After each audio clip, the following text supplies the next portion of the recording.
on a une multitude d'acteurs. Je dirais la distribution d'assurance en France est très spécifique, même si on regarde un petit peu ce qui se passe chez nos voisins européens. Vous avez des banquiers qui font de l'assurance, vous avez des courtiers, vous avez des agents, vous avez des mutuelles, bref, etc. Donc le tarif est un élément hyper important parce qu'encore une fois c'est une assurance obligatoire. Je dirais que l'assuré moyen pense que de toute façon il lui arrivera jamais rien, donc il va vraiment vouloir payer le moins cher possible. Alors nous on a une philosophie un petit peu différente, c'est-à-dire que proposer des produits à bas coût. Alors moi, le côté low cost, j'aime pas trop ça, parce que dans le métier de nos partenaires, de nos courtiers, et ça c'est vrai, j'imagine pour tous les trois, on doit apporter autre chose que le prix, parce que le prix, on le trouve pas forcément chez le courtier. Chez le courtier, on va trouver du service, de la proximité, et c'est là qu'il faut savoir valoriser ce sujet-là par rapport au client final. Ah oui, c'est le conseil, c'est ça qu'il faut vraiment valoriser, parce qu'encore une fois, ça sera pas forcément moins cher chez votre courtier de proximité. Hein, ça on trouvera moins cher sur Internet, mais c'est vrai que le jour où vous avez un sinistre, vous avez souscrit tout seul sur Internet, vous vous débrouillez tout seul. Hein. Vous appellerez probablement des call centers externalisés et vous aurez une réponse, vous serez satisfait ou pas. Ça, c'est un autre sujet. La loi Hamon, je l'ai connue dans une précédente vie où j'étais accessoirement comparateur. Donc, nous, on a eu le sentiment qu'il était opportun de pousser justement les gens à churner, entre guillemets, c'est-à-dire à changer et prendre une autre assurance. La réalité, si on regarde depuis 2000, ça fait presque 5 ans que c'est sorti. Ça a changé les choses sur ce marché ou pas? Ça a accéléré, on va dire, le churn, donc les rotations. On a des taux, on a des... À peu près 10%, c'est les chiffres que j'ai en tête.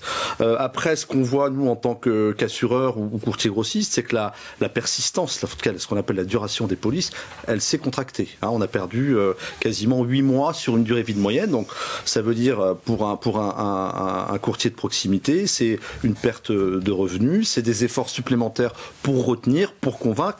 Bon, voilà. Et puis après, si je regarde d'une manière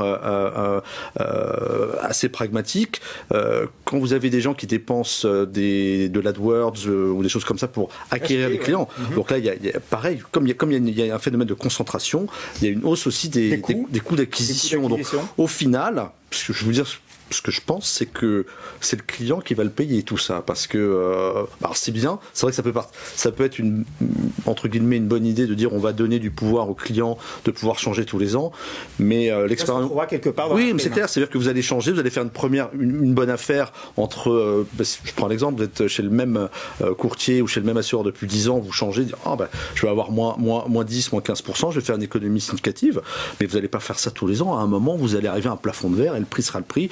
Et puis vous resterez, puis vous verrez que, comme par hasard, votre tarif va augmenter au lieu de diminuer dans le temps. Ça, c'est Hervé Massier, quelles sont aujourd'hui, sur ce marché, les préoccupations des courtiers de proximité? Alors, je dirais pour moi, il y a une préoccupation majeure aujourd'hui, et puis après, il y a beaucoup d'attentes. Il y a des préoccupations qui sont liées au contexte réglementaire. Faut voir que permanence. 1, 2, 3, enfin bon, on n'arrête plus. Donc, c'est vrai que ça. Encore une fois, je vais vous faire le portrait un peu type du courtier de proximité. C'est souvent une petite affaire où on est 2, 3, on travaille en famille. Voilà, on n'a pas énormément de moyens et de ressources humaines, donc il faut essayer de comprendre tout cela. Donc, nous, notre rôle en tant que courtier grossiste, qui avons un peu plus de moyens et de ressources humaines, c'est de leur vulgariser cette information de manière à ce qu'ils puissent l'appliquer le plus simplement possible.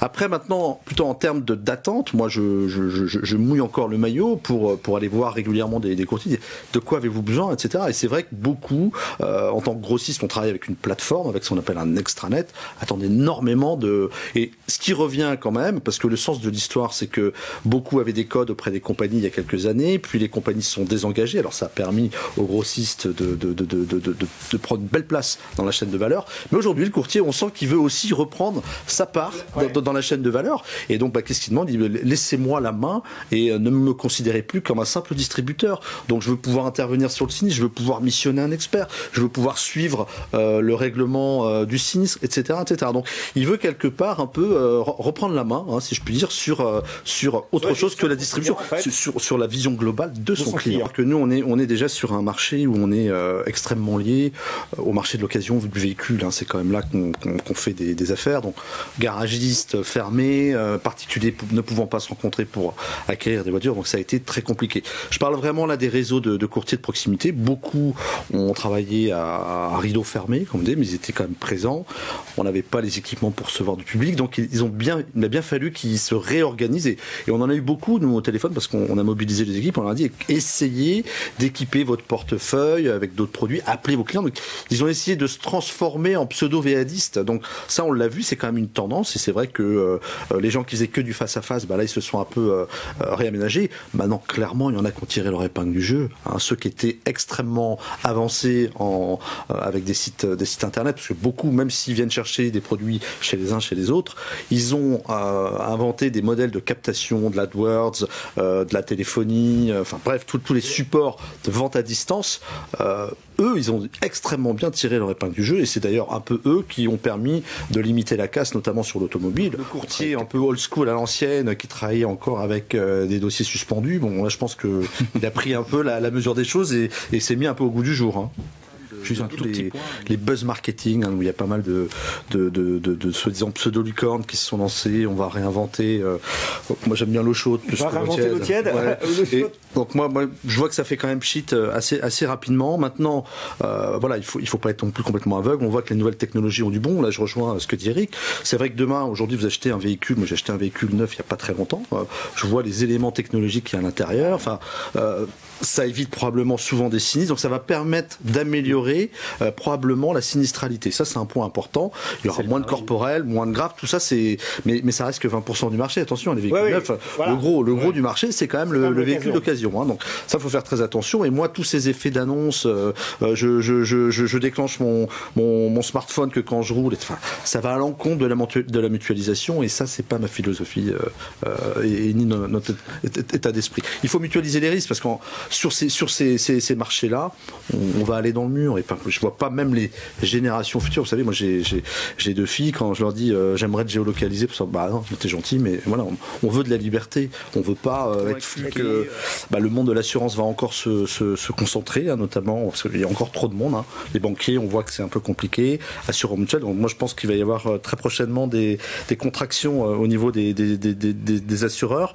Après Internet, je pense qu'Internet ne capte pas encore beaucoup d'affaires nouvelles en auto. Je pense que cette tendance. Il y aura une accélération. Oui, je pense dans les 10-15 prochaines années, c'est-à-dire les jeunes qui ont une dizaine d'années, ils vont probablement l'acheter beaucoup plus sur Internet qu'aujourd'hui. Ça, c'est une certitude absolue. Et puis après, juste la vue sur les véhicules électriques, parce que aussi, je pense que dans les prochaines années, il va y en avoir de plus en plus. Et là, l'assureur va probablement adapter aussi son tarif. Mais il y a tout un écosystème qui va se créer. On parlait tout à l'heure des réseaux des garagistes. Le garagiste, il va devenir électricien. Et puis, le recyclage, tous ces métiers-là vont se réinventer. Donc, on a encore de belles choses à vivre dans les prochaines années.